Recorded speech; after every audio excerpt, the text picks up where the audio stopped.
खर भर देख विकल पूर्णारी खर भर देखी विकल पूर नारी खर भर दे विकल पूर्णारी सब मिली देही महीपन गारी हे जी सब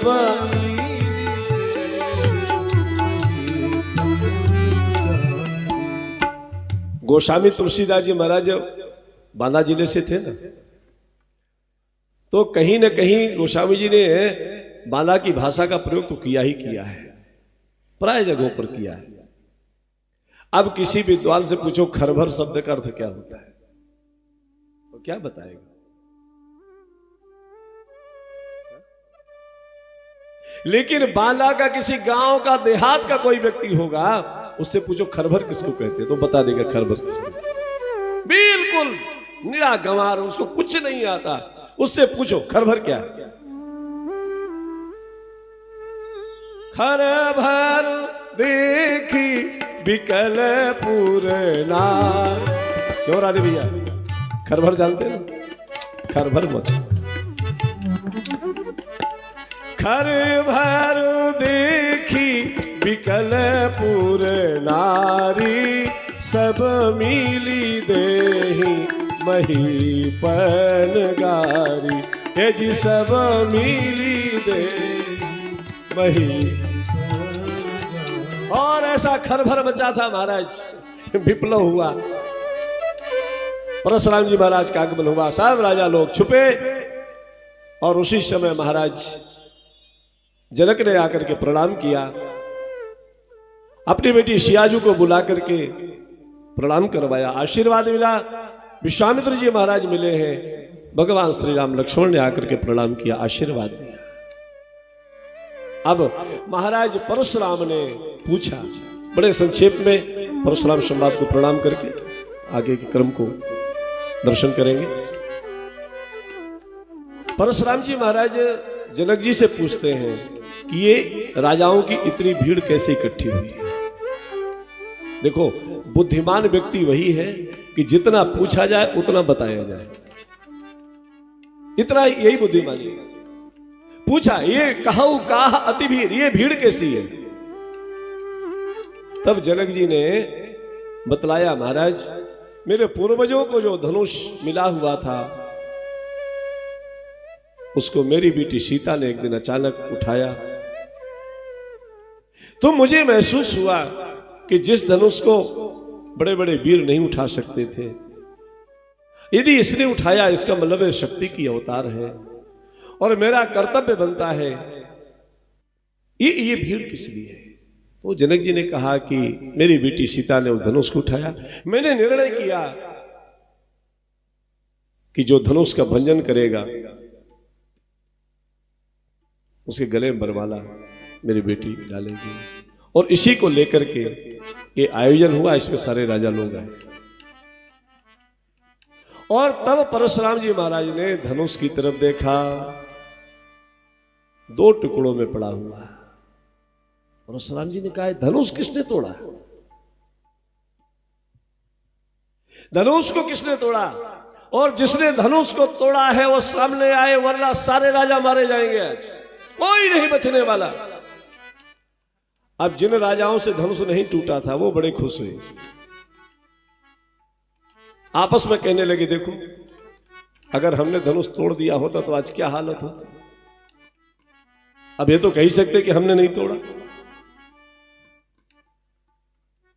और तब तक परशुराम जी ने कहा, सो बील गाऊ बिहाई समाजा, नत मारे गई है सब राजा। सो बील गाऊ बिहाई समाजा, नत मारे गई है। जिसने धनुष तोड़ा है राजाओं के समाज से निकल करके बाहर आए, वरना सारे राजा मारे जाएंगे। अब जिनसे धनुष नहीं टूटा था उन्होंने राम जी को देख करके कहा, भैया जाओ जाओ, हमको मालूम था कि बाबा जी बाद में आएंगे, अब जवाब दो। कई लोग ऐसे नकारात्मक विचार वाले होते हैं, बस इतना ही कहते हैं, अरे हमने तो पहले ही कहा था कि ऐसा हो जाएगा, और करके बैठ गए, माने नहीं। आई कर अब झेल, अब सहन करो। ये नकारात्मक विचारों वालों का स्वभाव होता है ऐसा बोलना। किसी ने कर दिया, आजकल एक फैशन चला है अपने पूर्वजों को कोसने का। पिछली पीढ़ी को हम कोसे, यही हमारी प्रगति है। अपने पितरों को, अपने पूर्वजों को जो कोसता है उससे बड़ा कृतज्ञ कोई नहीं। अरे उनके समय जो उनसे बना उन्होंने किया, अब आपको अवसर मिला है, आप करके दिखाओगे। कौन मना किया है, किसने पकड़ करके रखा है? जो भी हमारे माता पिता जो उनसे बना उन्होंने किया। कई बार लोग कहते हैं हमारे पिताजी ने हमको कुछ नहीं दिया था, महाराज हमने सब करके खड़ा किया। शरीर कहां से आया, स्वयं पैदा किया। हमारे पिताजी ने हमको खाली एक मकान दिया था 2 कमरे का, महाराज हमने मकान बनाया, हमने व्यापार खड़ा किया, हमने 8-8 शादियां की। और कई बार तो ऐसे लोग भी कहते हैं जिनकी स्वयं की शादी नहीं हुई, वो कहते हैं हमने बहुत शादियां कराई। कोई किसी की शादी नहीं कराता, उसका प्रारब्ध उसकी शादियां कराता है। भुलावे मत रहना कि हम करते हैं, सबो करने वाला। हमारी क्या मजाल है कि हम कुछ करके दिखाएं, करने वाला वो है। अपनी सोची दूर है प्रभु सोची तत्काल, बलि चाहत आकाश को प्रभु भेजो पाताल। भगवान श्री राम सामने आए और भगवान श्री राम ने हाथ जोड़ करके नहीं, मेरे राम जी का स्वभाव तो देखो। नाथ शंभुधनु भंजनिहारा, कोई है ही को एक दास तुम्हारा। नाथ शंभुधनु भंजनिहारा, कोई है ही को एक दास तुम्हारा। आय सुका कही अकीन मोही, सुन रिसाई हो ले मुनि कोई। आय सुका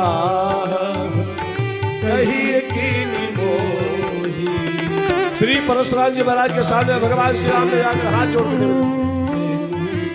आपके दास से ही धनुष टूटा, आदेश करें मैं आपकी क्या सेवा कर सकता हूं। सेवा, अब परशुराम जी महाराज कह रहे सेवा तुम करोगे, तुमने धनुष तोड़ा। भगवान श्री राम ने कहा हमने धनुष नहीं तोड़ा। छुवत ही टूट पिनाक पुराना, छुवत ही टूट मैं के ही है तू करो अभिमाना, मैं के ही करो अभिमान। नाथ शंभुधनु भंजनिहारा, कोई है को एक दास तुम्हारा। कोई है को दास। यदि तुम्हारे हाथ से धनुष टूटा है तो सहस्त्राबाहु के समान तुम मेरे शत्रु हो, तुम्हें मेरे साथ युद्ध करना पड़ेगा। अब ऐसा धमकाना शुरू किए। राम जी के बारे में कोई कुछ कहे तो लक्ष्मण कब सुनने वाले। श्री लक्ष्मण जी महाराज ने विचार किया कि मुझे लगता है कि बाबा जी जिस भाषा को बोलते हैं भैया को बोलना आता नहीं, और बाबा जी जिस भाषा को बोलते हैं भैया बोल नहीं पाते हैं। और भैया जिस भाषा को बोल रहे हैं बाबा जी समझते नहीं, तो अगर मैं जाकर के दो चार बातें कर लूं तो ठीक रहेगा। बगल से जाके खड़े हुए राम जी ने सोचा शायद गुरु जी ने भेजा होगा, जाओ कुछ की बात करो। लक्ष्मण बगल में आए, कोई प्रणाम नहीं, कोई दंडवत नहीं, सीधे सीधे संवाद शुरू। क्या बात करते हो महाराज, ये धनुष, इस धनुष के टूटने पर आपको इतनी ममता है? ऐसे पता नहीं कितने धनुषों को हमने बाल्यावस्था में तो बहुधनु ही तोरी लड़काई कबहु न असर कीन गुसा, यही धनु पर ममता के ही हेतु। जैसे ही लक्ष्मण जी ने कहा हमने बाल्यावस्था में बहुत धनुष तोड़ दिए, इस धनुष पर आपकी इतनी ममता, परशुराम जी ने कहा है राजा के लड़के सावधान, ममता परशुराम एक साथ नहीं रहते, मेरे जीवन में ममता नहीं है। सामने उंगली किया, लक्ष्मण जी ने कहा बाबा जी ये उंगली पीछे करो। जैसे ही परशुराम जी ने कहा अरे नप बालक कालवश बोलत त्वहि न संभार, धनु ही सम त्रिपुरार धन विदित सकल संसार। लखन कहा हंसी हमरे जाना, लखन कहा हंसी हमरे जाना, सुनहो देव सब धनुष समा, का क्षति लाभ जीव धन थोरे, का क्षति लाभ जीव धन थोरे, देखा राम नयन के भोरे, देखा राम नयन के भोरे। छुअत टूट रघुपति ही न दोषु, छुअत टूट रघुपति ही न दोषु, मुन बिन काज करिय कतुलोसु, बिन काज करिय कतुलोसु। महाराज बाबा भैया ने तो खाली स्पर्श किया और धनुष टूट गया। अब भैया को तो यही पता नहीं चला कि धनुष टूटा रखा था पहले से और तोड़ा गया। क्यों? लक्ष्मण जी झूठ बोल रहे हैं। गोस्वामी जी पहले ही लिख दे, लेत चढ़ावत खैचत गाढ़े ये काहू न लखा, किसी ने देखा ही नहीं धनुष किसने तोड़ा। और जब दो खंडों में हो गया वही दिखाई पड़े। परशुराम जी ने अपने फरसे की तरफ दे। अच्छा, परशुराम जी की समस्या यह थी कि जीवन में कभी इनके सामने कोई खड़े होकर बोलने की हिम्मत तो किया नहीं। ऐसे श्रीमंत लोगों के साथ में यह समस्या बड़ी विकराल रूप धारण करती है, जिसको ये अनुभव हो जाए कि मेरे सामने तेरी, तो कई बार लोग तुम्हें पता है किससे बात कर रहे हो? हाँ? जानते हो किसके सामने खड़े हो?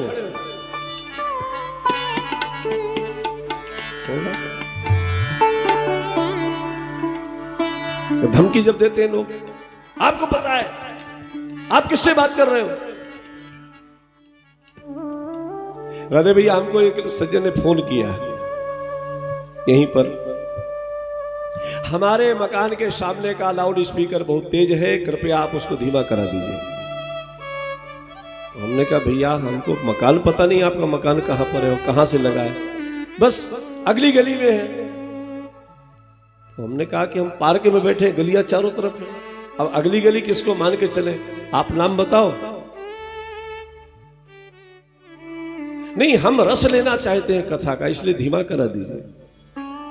हमने कहा एक समस्या यह है कि आप हमारे यहाँ जो समिति है उसमें लोग बैठते हैं, आप जगह का नाम नोट करा दीजिए, किस जगह वो साउंड आपको परेशान कर रहा है, उसको हटवा देंगे या धीमा करवा देंगे।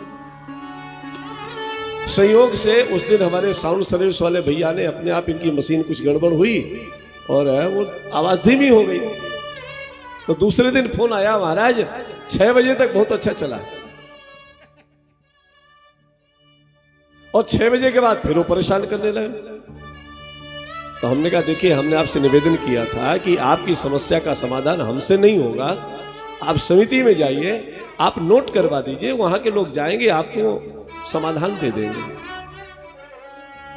तो उन्होंने कहा आपको शर्म नहीं लगती? तो हमने कहा शर्म तो लगती है आपसे बात करने में, अब हम क्या करें। लेकिन समाधान तो तभी मिलेगा आपको जब आप समिति में जाएंगे, इसके पहले नहीं मिलने वाला। हम पुलिस में FIR कराएंगे। हमने कहा आप कहीं भी जा सकते हैं, आपकी मर्जी, आपको पता है किससे बात कर रहे हो। हमने कहा हमको यही पता होता तो फिर यही पता होता कि आप किससे बात कर रहे हैं तो समाधान ही हो गया होता। तो कई बार श्रीमंत लोगों का ऐसा स्वभाव होता है, पता है, और यही समस्या परशुराम जी के सामने खड़ी हो गई। आज तक किसी की हिम्मत नहीं थी परशुराम जी के सामने बात करने की, और पहली बार सामने हुआ भी तो एक बालक सामने खड़ा है, 18 साल का लड़का सामने खड़े होकर प्रतिवाद कर रहा है, अरे महाराज क्या बात करते हो, ये जो आप उंगली दिखा रहे हैं हम कोई साग सब्जी नहीं है, यहाँ कुम्हाड़ा बतिया को नाही जे तरजनी देखी मर जा। परशुराम जी ने अपने फरसे की तरफ देखा, और जैसे ही फरसे की तरफ देखा सारा नगर कांपने लगा। अब कुछ भी हो सकता है, कुछ भी हो सकता है। हाथ में फरसा। विश्वामित्र जी महाराज को परशुराम जी ने कहा, कौशिक सुनहु मंदो यह बालक, कुटिल काल बस निज कुल घाल।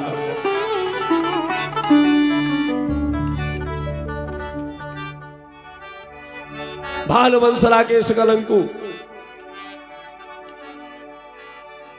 ये अपने वंश के लिए कलंक है। यदि इसके प्राण चाहते हो तो मेरा यश बताकर किसको समझाओ। अब एक आदमी बिरदावली गाने वाला होना चाहिए। कोई नेता लोग होते हैं ना, वो जब माइक संभालते हैं तो संचालक पहले उनके बारे में बताता है, फला फला फला फला फला फला फला, एक लंबी परंपरा। और एक सामाजिक, जो समाज सेवा वाले भी लोग वो भी चाहते हैं कि हमारे बारे में कोई बताए तब फिर हम आगे आए। उसे कौन जानेगा।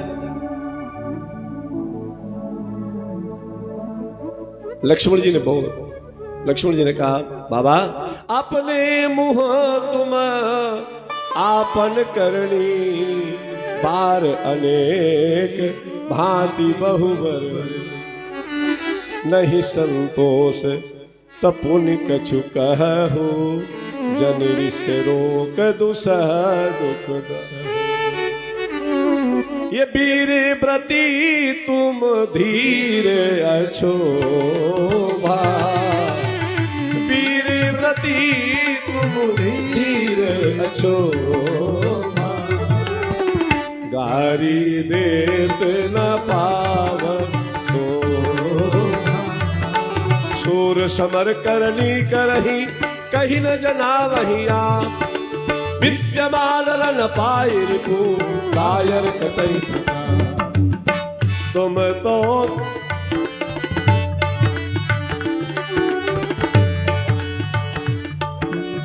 कान आंख जलीला, तुम तो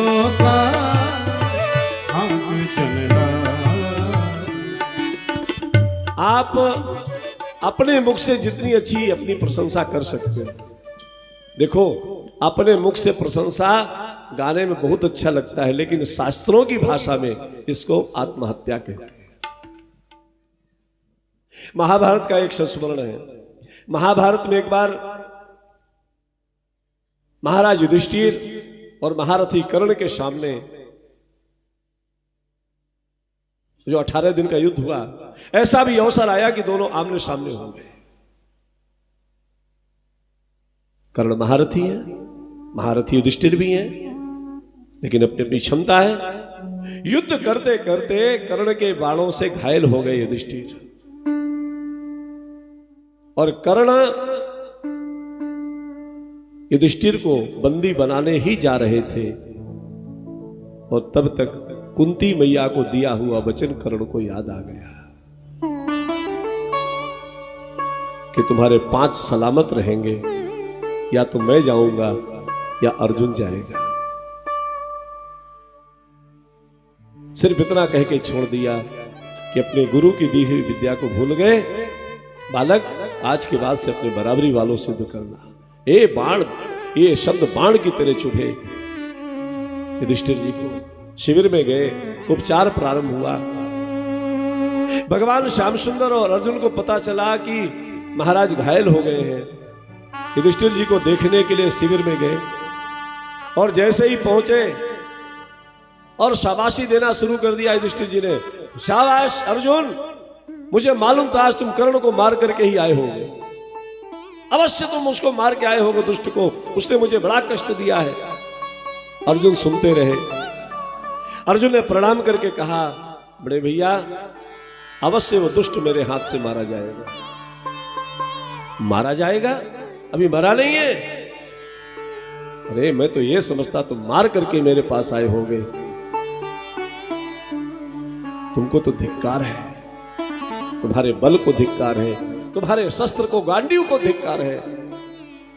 जैसे ही इतना कहा तो अर्जुन ने अपने हाथ में तलवार निकाल ली। भगवान श्याम सुंदर ने कहा कि हाँ, या तो मैं हूं या युधिष्ठिर है या अर्जुन ने, तलवार किसके लिए निकाली? हमारे पूज्य राम वल्लभा कुंज वाले महाराज जी की कृपा पात्र। आइए बोले अध्यानाथ भगवान की जय। या तो मैं हूं या अर्जुन है, महाराज युधिष्ठिर है। ये तलवार किसके लिए? अर्जुन ने भगवान श्याम सुंदर को कहा, श्याम सुंदर, मैंने अपने जीवन में प्रतिज्ञा कर रखी है कि जो मेरे बल को धिक्कारेगा, जो मेरे गांडीव को धिक्कारेगा, जो मेरी विद्या को धिक्कारेगा, वो चाहे कितना प्रभावशाली क्यों ना हो, उसको मैं मृत्यु दंड दूंगा। भगवान श्याम सुंदर ने कहा, तुम्हारी प्रतिज्ञाओं ने ही युद्ध करवा दिया। महाभारत की प्रतिज्ञाओं ने यापत करके रखी है।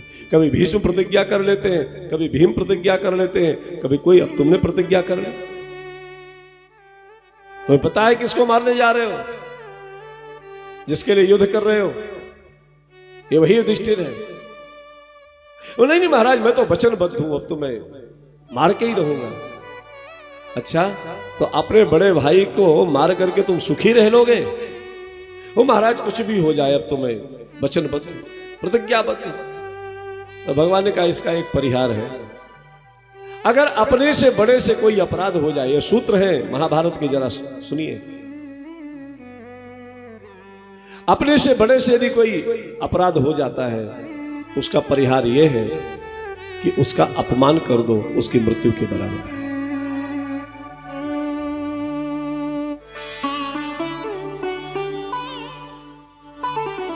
और वहां पर अर्जुन ने युधिष्ठिर जी का अपमान किया और अपमान में तू शब्द का प्रयोग किया।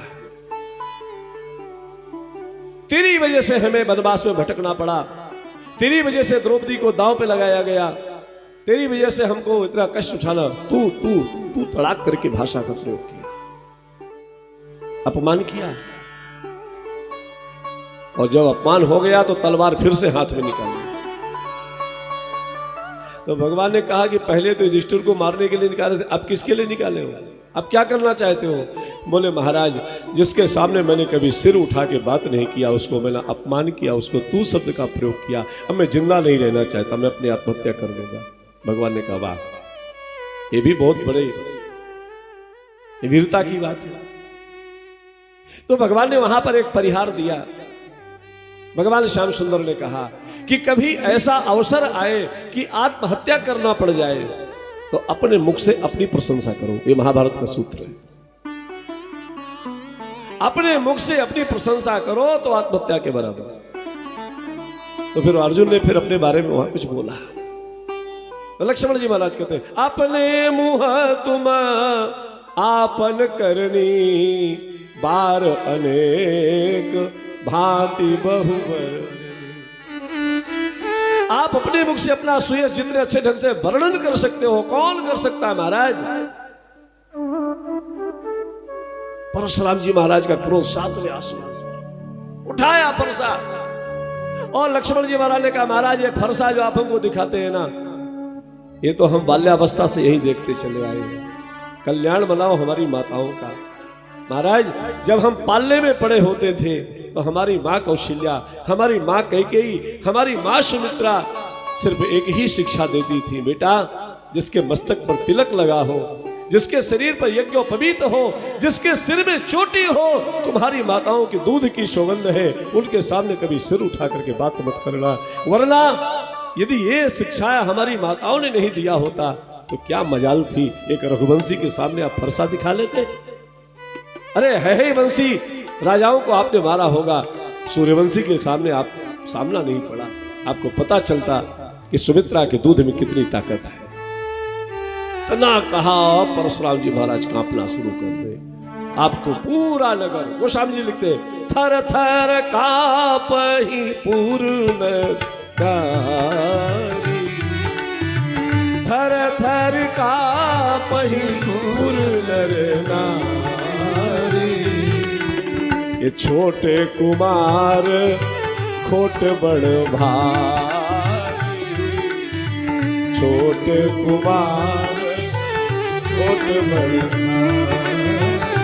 ये छोटा वाला राजकुमार बड़ा टेढ़ा है, देखो बाबा जी से बात लड़ा रहा है।